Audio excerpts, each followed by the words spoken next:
খুব চমৎকার একটা প্রশ্ন। পাপ তো সবারই আছে, তো পাপ থাকার পরেও সোজা জান্নাতে চলে যাওয়ার উপায় কি? এটার উপায় হলো অটো পাস। এই যে করোনা ভাইরাসের কারণে স্কুলে ছেলেদেরকে, মেয়েদেরকে, আমাদের শিক্ষার্থীদেরকে অটো পাস করে দেওয়া হয়েছে না? তো আল্লাহ যদি এরকম অটো পাস টাস করে দেয় তাহলে একটা সুযোগ পাওয়া যেতে পারে। কিন্তু ভাইরা আমার, আল্লাহর কাছ থেকে অটো পাসের জন্য মৌলিকভাবে দুটি শর্ত। এক, শিরক মুক্ত ঈমান থাকতে হবে।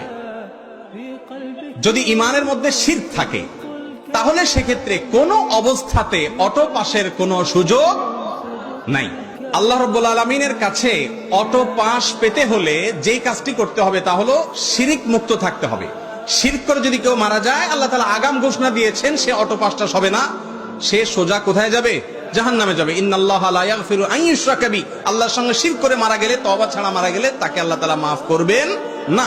মুসনাদ আহমদে বর্ণিত হাদিসে নবী সাল্লাল্লাহু আলাইহি ওয়াসাল্লাম বলেছেন, আদ-দাওয়াবিনু ইনদাল্লাহি সালাসা, আল্লাহর কাছে তিন ধরনের মামলা উঠবে। তার ভিতরে এক ধরনের মামলা হলো শিরক সংশ্লিষ্ট মামলা। এটা জামিনের অযোগ্য, ক্ষমার অযোগ্য, সরাসরি জাহান্নাম। এজন্য শিরক থেকে বেঁচে থাকার জন্য চেষ্টা করতে হবে। এক। দ্বিতীয় হলো বান্দার হক নষ্ট করা যাবে না। ওই যে আজকে 4টা পয়েন্ট বলেছি, 2টা পয়েন্ট এর মধ্যে চলে আসছে। দেখেন, বান্দার হক নষ্ট করা যাবে না। মানুষের অধিকার যদি নষ্ট করেন, কিয়ামতের দিন আল্লাহ নিজেও বলবেন যে এই মামলা আমি নিষ্পত্তি করব না। যার অধিকার নষ্ট করেছো তার কাছে এই মামলার ইখতিয়ার, তিনি চাইলে মাফ করবেন। আর কিয়ামতে কেউ কাউকে মাফ করবে না।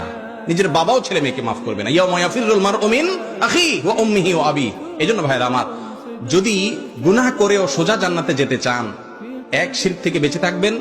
2, মানুষের হক নষ্ট করবেন না। আর 3, সর্বক্ষণ তওবাকে নবায়ন করবেন। কিছুক্ষণ পর পর বা প্রতিদিনই আল্লাহর কাছে লজ্জিত হয়ে মাপ চাইবেন এবং চেষ্টা করবেন গুনাহ ছাড়ার।